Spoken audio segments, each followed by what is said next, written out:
Несмотря на переговоры в Москве между президентом Республики Таджикистан Эмомали Рахмоновым и лидером объединенной таджикской оппозиции Саидом Абдулло Нури, обстановка в Тавильдаринской и Каратигинской зоны боевых действий остается достаточно напряженной. Обе стороны, в общем, соблюдают условия перемирия, но по вечерам здесь происходят спорадические перестрелки. Столкновения не прекращаются, и информация о них самая противоречивая. Однако ясно одно. Ни один из пунктов соглашения, подписанного Рахмоновым и Нури на неофициальной встрече в Афганистане 10-11 декабря, кроме относительного прекращения огня, до сих пор не выполняется. Противоборствующие стороны остаются на своих позициях и получают подкрепление. Оппозиция все так же контролирует Гарм, Комсомол-Абад и Тавильдару.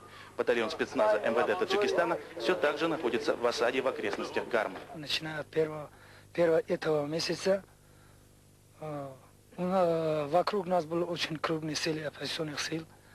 Они от всех сторон нас бомбили стингерсами и других стрелковых оружиями.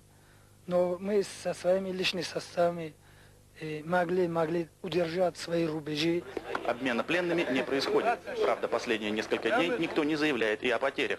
В целом и оппозиционеры, и правительственные войска одинаково надеются на московскую встречу Рахмонова и Нури. Но в то же время всем ясно, что 4 года войны не прошли бесследно. Слишком много крови пролито обеими сторонами. На компромиссы мы всегда готовы идти, только когда это служит народу. Я не имею в виду народ только Каратагинской долину. Я имею в виду народа Вест-Таджикистана. Огонь несколько стих в последние дни во многом благодаря присутствию в зоне конфликта совместной комиссии из представителей оппозиции и правительства и военных наблюдателей ООН. Никто не хочет стрелять по своим. И тем не менее, члены комиссии были взяты в заложники сторонниками полевого командира Резвона на пути из Гарма в Душанбе.